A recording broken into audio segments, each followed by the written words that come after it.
The diner was nearly empty that Tuesday afternoon, save for the soft hum of the refrigerator, the occasional clatter of cutlery, and the murmur of a few regulars lost in their own worlds. Mildred Thompson, a petite elderly widow with silver hair pulled into a neat bun, slid into her favorite booth near the window. The late autumn sun streaked the room with gold, casting warmth over her gentle features and the worn photograph of her late husband that she always carried in her purse. She smiled at the familiar waitress, her steps slow but steady, a testament to decades of self-reliance. For Mildred, the diner wasn't just a place for lunch, it was a refuge, a fragment of normalcy in a life that had been touched too often by loss. On the other side of the diner, a young man named Jared Benton leaned against the counter, loud and brash, his sneakers scraping the floor with each impatient shuffle. Jared had a reputation in town for being a bully, a man who used intimidation to mask his own insecurities. He thrived on the discomfort of others, on the reactions that fueled his sense of dominance.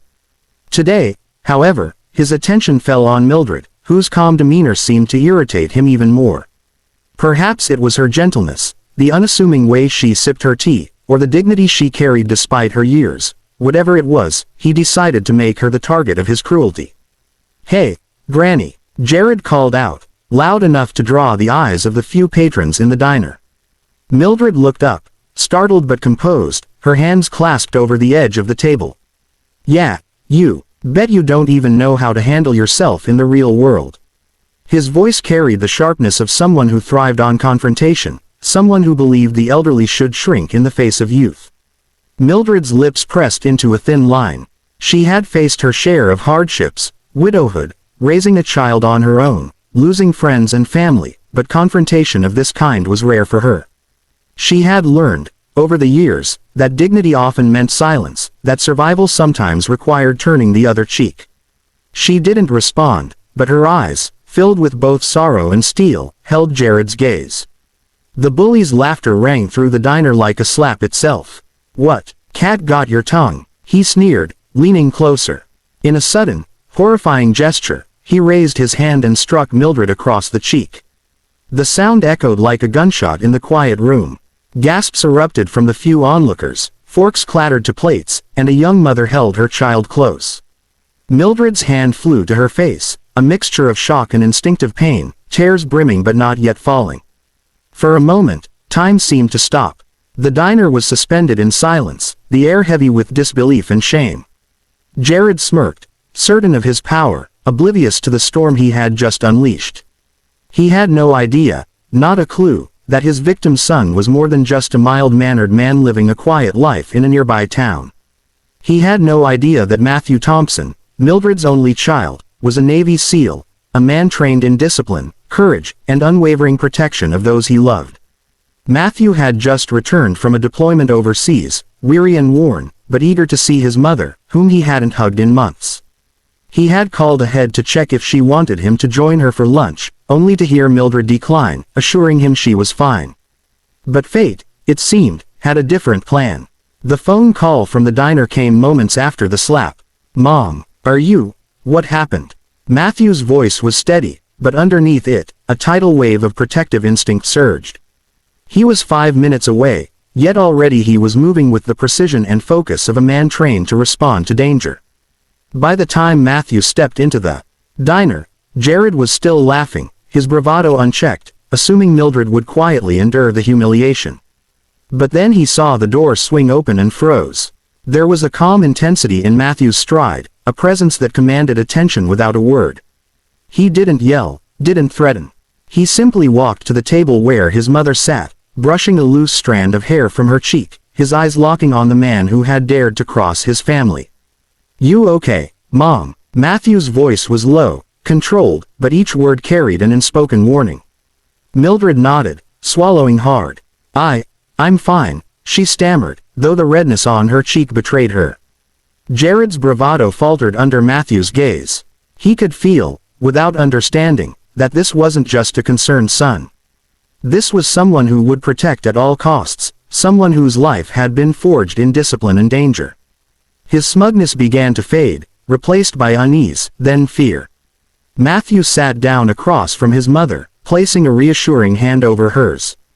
"Let's not escalate this," he said. His words were measured, even as his mind catalogued escape routes, potential threats, and contingency plans, habits ingrained by years of military service. He didn't need to intimidate Jared, his presence alone spoke volumes. The room's atmosphere shifted. Patrons held their breath, sensing the tension, the invisible weight of what was about to unfold. Jared fidgeted, trying to recover his bravado, but the reality was inescapable. He had bullied the wrong person, struck the wrong woman. Matthew's next move was unexpected, though.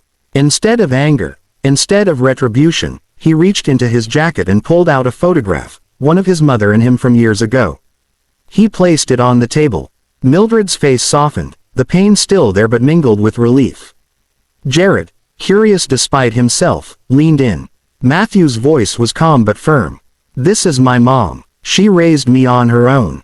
She's faced more challenges than anyone I know and never lost her heart. And you think hurting her is a way to show strength?" Jared shifted uncomfortably, his bravado crumbling under the weight of Matthew's words. There was no yelling, no threat, no display of force. Just the undeniable presence of a son who loved his mother unconditionally, who had been trained to face fear yet chose compassion first. What do I do now?" Jared muttered, his voice small, unsure.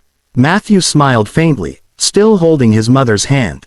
"You apologize. And then, you learn something about respect. About humanity. About the fact that strength isn't in hitting someone weaker, it's in protecting, in standing up for what's right, in having the courage to do good even when it's hard." Jared's head bowed. The room exhaled, the tension lifting as he muttered, I'm sorry, ma'am." He looked at Mildred with a sincerity that hadn't been there before, a tentative acknowledgement of wrong. Mildred's response was gentle, filled with grace and wisdom. "Thank you," she said, her voice steady, her eyes forgiving. "It takes courage to apologize. I hope you carry that courage forward." Matthew stood, embracing his mother briefly, a hug that was at once protective, loving, and triumphant, not through violence, but through the quiet power of care and integrity. The other patrons, witnessing the scene, felt a warmth spread through them, a reminder that compassion could disarm aggression more profoundly than fear ever could. Jared left the diner without another word, his mind racing with the realization of how close he had come to consequences he hadn't even imagined. But more than that, he felt something shift inside him, a seed of humility, a recognition of the strength found in kindness, and the idea that respect was earned, not demanded. As the door closed behind the young man, Mildred and Matthew sat together in silence for a moment, the soft sunlight bathing the booth in a golden glow. "I'm proud of you," Mildred whispered. "I'm proud of you," Matthew replied, smiling. "Not just for surviving that, but for showing me what courage looks like in everyday life." The waitress brought over a slice of apple pie, on the house, a small gesture to honor the scene that had unfolded. Mildred chuckled softly, wiping a tear from her cheek. "Life has a funny way of teaching lessons," she said. Matthew nodded, looking out the window at the autumn leaves swirling in the breeze. "And sometimes," he said quietly, "the greatest victories come not from strength or skill, but from love, integrity, and the courage to do the right thing." In that diner, on an ordinary Tuesday, an extraordinary moment of humanity had played out. A bully had been confronted not with rage, but with the unwavering presence of love and the reminder that courage can manifest in the gentlest of ways. Mildred and Matthew returned to their lives, hearts full, spirits lifted, leaving behind a story that would quietly inspire everyone who witnessed it. A story of the power of compassion, the resilience of the human spirit, and the profound impact of standing up for one another, not with violence but with love. And as the sun set beyond the town, casting long shadows across the streets, the diner returned to its peaceful hum. Yet, the echoes of that encounter lingered, proof that courage and kindness, when combined, could transform hearts, bridge divides, and leave the world a little better than it had been before.